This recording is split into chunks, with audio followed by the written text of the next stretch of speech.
슈샤쿠라는 사람이 쓴 책 침묵이라는 책이 있는데, 이 침묵이란 책은 1635년을 배경으로 한 17세기 배경의 기독교 박해를 배경으로 쓴 소설책입니다. 이 소설책에 예수의 소속의 신부에 있던 신부님이었던 페레이라가 더 이상 하나님을 믿지 않는다고 배교를 한 소식이 많은 사람들에게 들려지므로 많은 사람들이 예수의 소속인데 신부님이 어떻게 더 이상 하나님 믿지 않는다고 배교했다는 소식에 많은 사람들이 충격을 받습니다. 그 이유는 당시에 일본이 기독교 핍박을 어떻게 했느냐 하면 예수 믿는다는 사람들을 주로 농부들이 많았는데요, 이 농부들을 산채로 묻어버렸어요. 세상에 살아있는 사람을 예수 믿는다는 죄 때문에 산채로 묻어버렸다. 그래서 예수를 안 믿는다 하면 그러면 살려주느냐? 안 살려줘요. 그 교구의 신부님과 교인들이 같이 배교를 같이 둘 다 안 한다 해야지, 예? 한쪽만 안 한다 하면 되는 게 아니고 교구의 신부님과 또 교구의 그 교인들이 같이 배교를 했을 때만 받아들이는 거예요. 이 엄청난 사건으로 인해서 이 믿을 수 없다. 어떻게 페라이라가 예수의 신부인데 어떻게 이게 목숨을 걸고 우리로 얘기하면 선교사인데 들어가가 더 이상 예수 안 믿겠다고 선언을 할 수 있단 말이냐. 이래서 많은 제자들이 이제 확인을 하려, 이게 실제냐 확인을 하러 들어가는 것이 이 소설의 아주 내용으로 흥미진진하게 이제 진행이 됩니다. 이때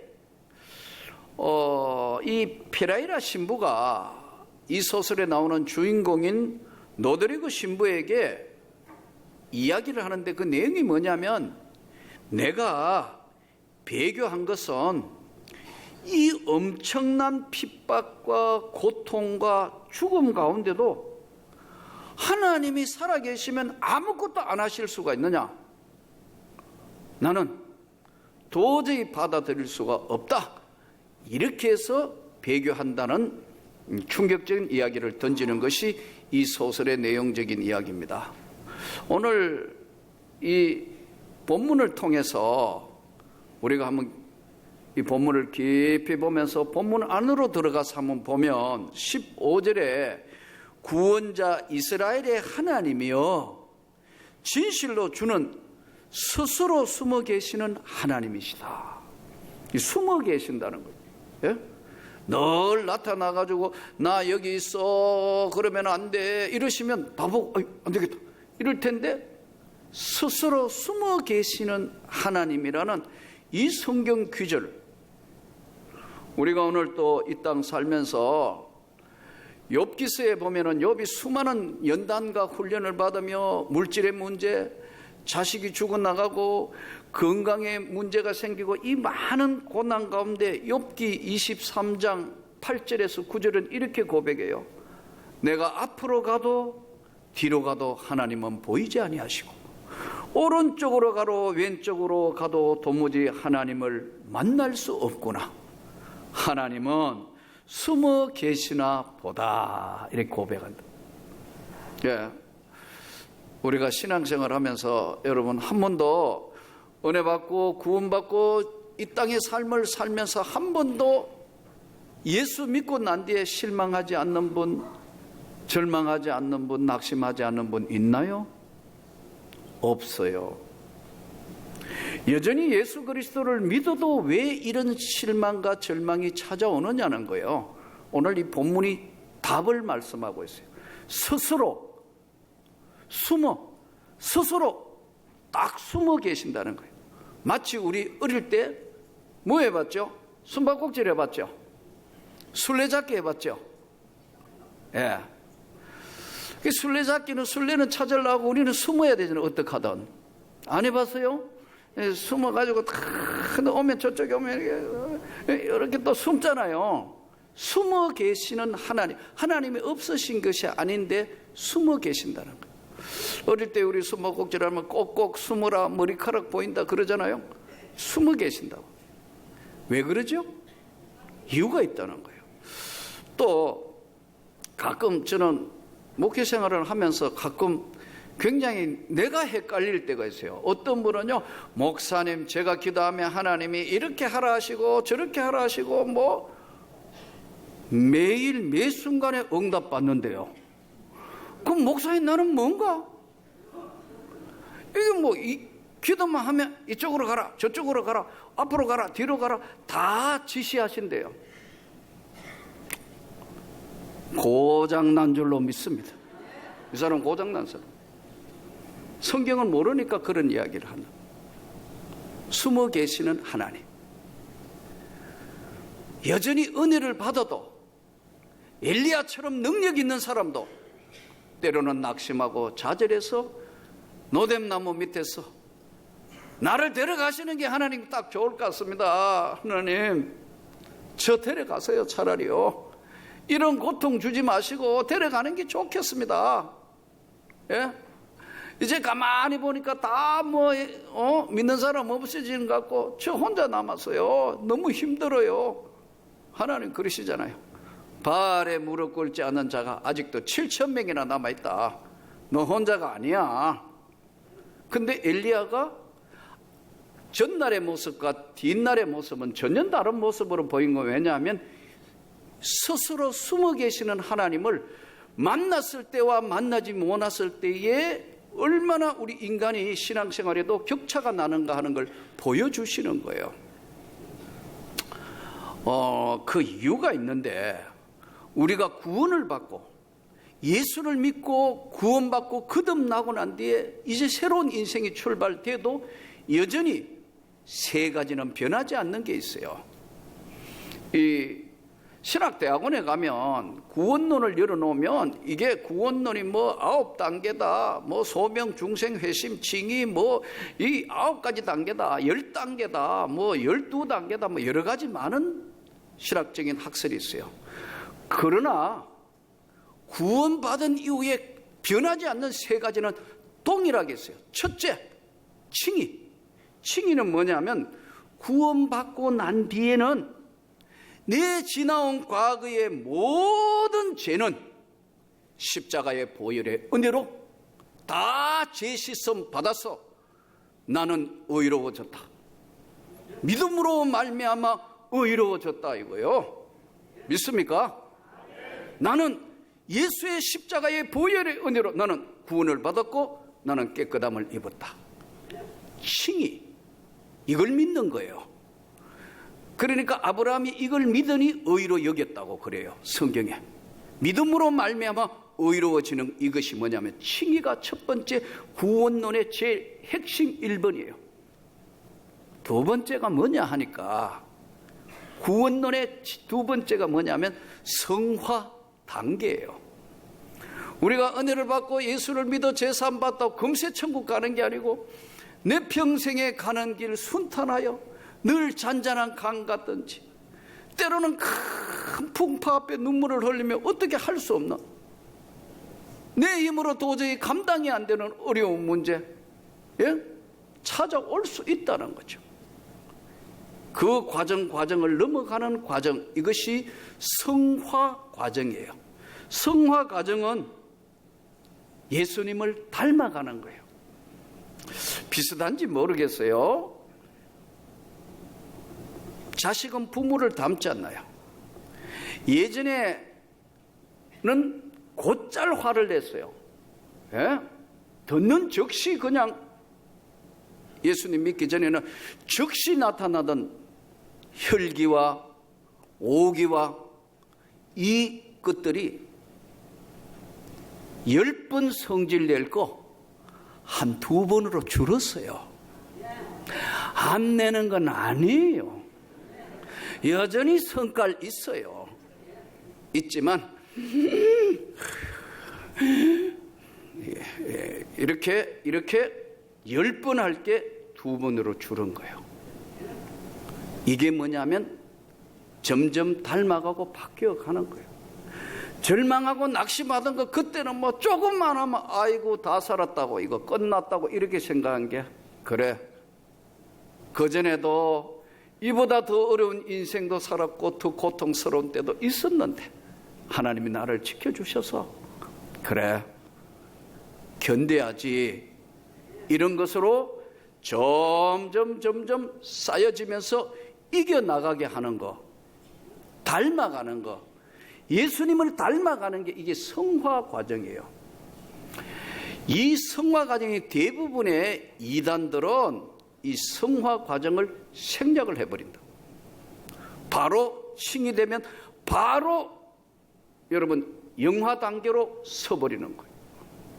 마지막 지금 조금 전에 설명드린 영화 단계는 내가 예수님 앞에 이 죄 많은 인생을 다 살고 난 그날 내 마지막 끝에서 주님이 잘했다 칭찬해 주시는 예수 앞에 설 때에 변화되는 영화 단계, 이 세 가지 단계가 구원론 안에 있기 때문에 핵심들이기 때문에 칭의, 성화, 영화 단계를 거치는 이 과정에 있기 때문에 성화 과정에는 누구나 한 번씩은 좌절하고 낙심하고 그렇게 되는 거예요.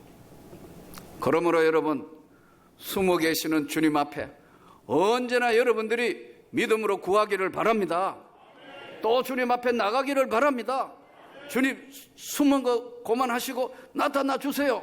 저 지금 답답해요. 계속해서 그래서 구하고 찾고 두드리는 거예요. 가만히 있으면 되는데 왜 구하고 찾고 두드리겠어요?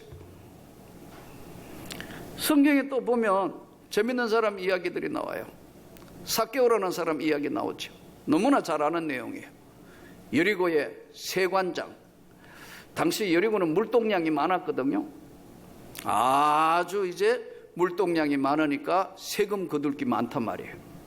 근데 이게 세관원도 죄인으로 보는데 세리를 죄인으로 봤다고, 부정부패의 온상으로 봤다고.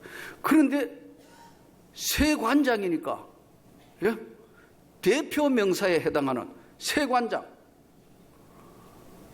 그런데 어느 날 이 지금 삭개오는 자기 인생의 삶을 이렇게 살아서 되는 것인가 갈등을 내요.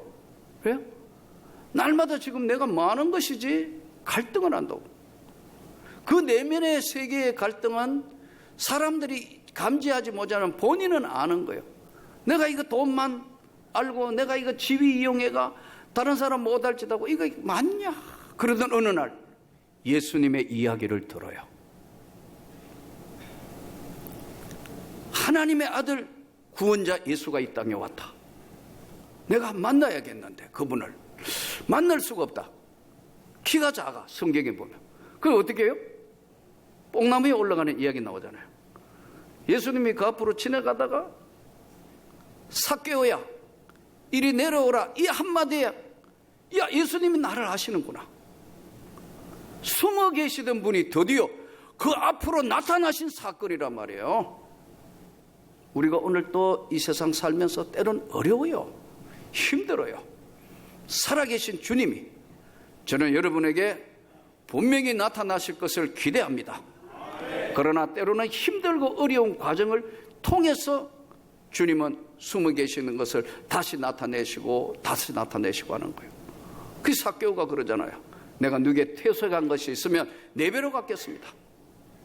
또 모든 것 가난한 사람에게 내 절반 나누어 주겠습니다.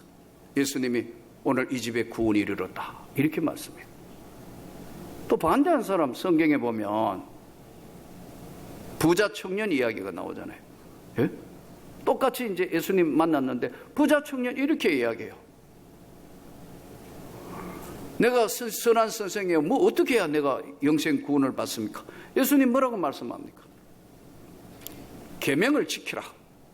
아이고 내 이거 어려서부터 계명 다 지켰습니다. 그래? 계명을 지키라는 그의 이야기에 자신 있게 이야기해요. 어려서부터 계명을 다 지켰습니다. 그게 뭐라 그러죠? 탁 쳐다보시면서 예수님이 너 있는 것을 가난한 자에게 다 팔아 나누어 주고 너는 나를 따르라. 이 부자 청년이 근심하며 예수를 떠나니라. 이렇게 돼 있어요, 성경에. 그러면 예수님 말씀이 핵심이요, 너 노숙자 되고 거지대가 나 따르라는 이런 얘기일까요? 아니에요. 성경을 다시 보면요, 이 가난한 그 사람들의 아픔, 고통, 이 부자는 부자기 때문에 하나님을 진심으로 믿지 않고 두 개 떡을 다 가지고 어떨 때는 하나님이 하나님 되지만 어떨 때는 재물이 하나님 되는 거예요. 그래서 예수님이 다 팔아가지고 가난한 사람에게 주고 하면 따라보라 하니까 이 사람은 그럴 자신도 없고 그래 되지 않으니까 근심하며 가는 거예요. 우리가 아무리 은혜 받았다 하더라도 절망하고 실망할 때 있지만 하나님은 여전히 저와 여러분과 함께 하시는 줄로 믿습니다. 그래서 어려울 때, 힘들 때, 고통이 찾아왔을 때 우리는 본격적으로 기도하고 그 하나님이 나와 함께 하신다는 걸 믿고 찾고 두드려야 되는 거예요. 제가 아는 목사님과 이 사모님 애들이, 자녀들이 3명인데 목사님이 한참 젊어서 일할 때 50 되기 전에 40 몇 살 때 후반에 돌아가셨어요. 그러니까 얼마나, 그러니까 사모님과 애들이 다 정말 고민하고 고심하는데 딸들은 그래도 그걸 받아들이고 따라가는데 이 아들은 도무지 받아들이지 못하는 거예요. 방황하는 거예요. 하나님이 살아계시면 어때서 이럴 수 있느냐고 고통스러우고 방황해요. 전 충분히 이해가 돼요. 그러나 때가 되면 하나님이 그 아들에게도 나타내 주신다고 나는 믿습니다. 기도하고 있는 어머니가 있고 기도하고 있는 누나들이 있고 기도하고 있는 교회가 있기 때문에 하나님이 반드시 다시 나타내 주신다는 거예요. 오늘 또 어렵고 힘든 세상 살면서 저는 이 예수 그리스도가 때로는 고난도 주시고 때로는 역경도 주세요. 목회를 해보지 않는 사람은 목회자의 어려움이나 힘듦을 잘 알 수가 없습니다. 그래서 목회자는 목회자들끼리가 잘 서로 이야기하면 이해가 돼요. 어떨 때는 휴가 가면 꼭 바닷가에 가가지고 돌멩이를 주워와요. 우리 집 사람이 이제 그만 주워오라 그래요. 큰 돌멩이도 아니에요. 주먹만한 거, 더 작은 거. 이거 바닷가에 가가 끝없이 펼쳐진 바다를 보면서 주님, 내 마음도 저렇게 넓어지게 해주십시오. 다 받아줄 수 있는 마음이 되게 해주십시오. 그리고 앞에 보면 돌멩이가요, 다 동글동글해요. 왜 돌멩이가 동글동글하죠? 깨어지고 파도에 부서지고 굴고 그래 다 동글동글해요. 그래서 내가 이 돌을 줍고 오는 이유는 하나님 내 마음도 주님을 닮게 해주셔서 다 할 수 있게 해주십시오. 그래서 돌을 가져오는 거예요. 그런데 우리 집 사람은 그만 가져오라 그래요. 이제는 너무 많으니까 그래가지고 남은 거는 이제 구피 의왕 안에 집에 여기도 하고 여기도 하고 그래 봤어요. 예. 여전히 우리는 이 땅에 살기 때문에 어려울 때 있어요. 그러나 여러분 절망하면 안 돼요. 주님이 여러분을 보고 계시기 때문에 그렇습니다. 주님이 여러분을 보고 계시기 때문에 절대로 절망하면 안 되고, 여러분을 구원하시고 여러분을 붙드신 하나님은 이 세상을 창조하신 분이 우리를 숨어서 보고 계신다는 사실을 깨닫고 그 주님 앞에 여러분과 저의 삶이 영광이 되면 좋겠습니다. 왜 숨어 계실까? 그러면 찾는 기쁨, 주님을 만났을 때의 기쁨. 왜 숨어 계시느냐? 날마다 때마다 그냥 숨지도 아니하고 한복판에 그냥 가만히 서가 계시면 다 해결될 텐데 왜 숨어 계실까? 사람이요, 인생을 계절로 보면 봄은 뭐냐 하면 사춘기예요. 사춘기 요즘은 예전에는 얼굴에 이게 여드름이 나야 이게 사춘기 아니에요. 그러니까 주로 나이가 예전에는 고등학생쯤 되면 반항하고 때로는 가출도 하고 막 사춘기가 온다고요. 근데 요즘은 영양가도 좋고 여러 가지 이제 모든 정보들이 많고 하니까 요즘에 아이들이요, 초등학생이 사춘기 와요. 초등학생들이 뭐 중학교 들어가면 변성기가 이런다고요. 그래서 사춘기가 시작된 애들이 있어요. 이 사춘기의 문제, 또 이제 나이가 들면 보통 한 40대에서 50 사이에는 뭐가 오느냐면 사춘기가 온다는 거예요. 사춘기에 오면은 아내도 있고 남편도 있고 자식도 있고 직장도 있고 다 부족한 게 없는데 방황하는 거예요. 외로운 거예요. 힘든 거예요. 빈둥지 정우군이라 해서 뭔가 방황하는 거, 그런 거. 이 마음에 이게 40대에서 50대 오는데 요즘은 나이 폐기해버린 것 같아요. 70 가까운 사람이 어떨 때 저하고 상담하면서 사춘기 상담하는 거 보면, 야, 내가 이거 맞나? 지금 이분은 방황할 때가 아니거든요. 이게 왜 그러냐 하면, 여러분, 이 문제가 생기는 거는 정체성의 문제예요. 아이들이 일찍이 은혜를 받으면 사춘기 없이 그냥 지나가요. 확 건너뛴다고요. 그대로 성장한다고요. 그리고 사춘기도 정말 정신없이 붙들려 하면 사춘기 없이 지나가요. 그러면 이 정체성 문제는 뭐냐니까 나는 누구인가예요. 여러분 혹시 그런 경험 없습니까? 어느 날 나는 참 바보처럼 살았다. 나는 누구인가? 이 문제로 고민하는 거예요. 왜 사는가? 자기 스스로 의문도 해보고 또 스스로 이제 방황도 하게 돼요. 문제는 모든 철학과 종교에서는요, 이 정체성 문제는 간단하게 답을 냈어요. 나는 나다는 거예요. 자기 본인에게 묻고 들어가면 나는 나예요. 그래서 불교에 유명한 스님이 그랬어요. 산은 산이고 물은 물이라는 거예요. 아니에요? 나는 나라는 거예요. 그러나 우리 기독교 성경은 뭘 이야기하느냐 하면요, 이 정체성 문제가 잘 들어야 돼요. 소속감 문제예요. 내가 어디에 속해 있느냐는 거예요. 저야 여러분은 예수에 속한 사람입니다. 여러분, 예수 그리스도에 속한 사람은 사춘기 없어요. 사춘기 없어요. 나 30대 후반에 하나님 앞에 붙들려 정신없이 쫓아왔기 때문에 사춘기 올 시간이 없어요. 삶의 목적이 분명해요. 소속. 저와 여러분이 예수 그리스도에 소속된 사람은 하나님이 함께 하시고 숨어 계실 때마다 기도하면 그 하나님이 여러분과 저에게 나타나 보이시는 거예요. 이 나타내 보이시는 하나님은 분명하게 하시는 것이 뭐냐면 축복을 하시는데 그 축복이 아주 특이해요. 우리 사람들의 이야기로는 인복, 사람 복이 있게 하는 거예요. 제가 하는 얘기가 아니에요. 성경이 말씀하는 거예요. 여호와께서 말씀하시되 애굽의 소득과 구스가 무역한 것과 서바의 장대한 남자들이 너에게로 건너와서 내게 속할 것이고 그들이 너를 따를 것이라. 그들이 따라온다는 거예요. 이게 인복을 주세요. 가끔 목사님들이, 친구 목사님이나 동기들 중에나 가끔 제보 그래요.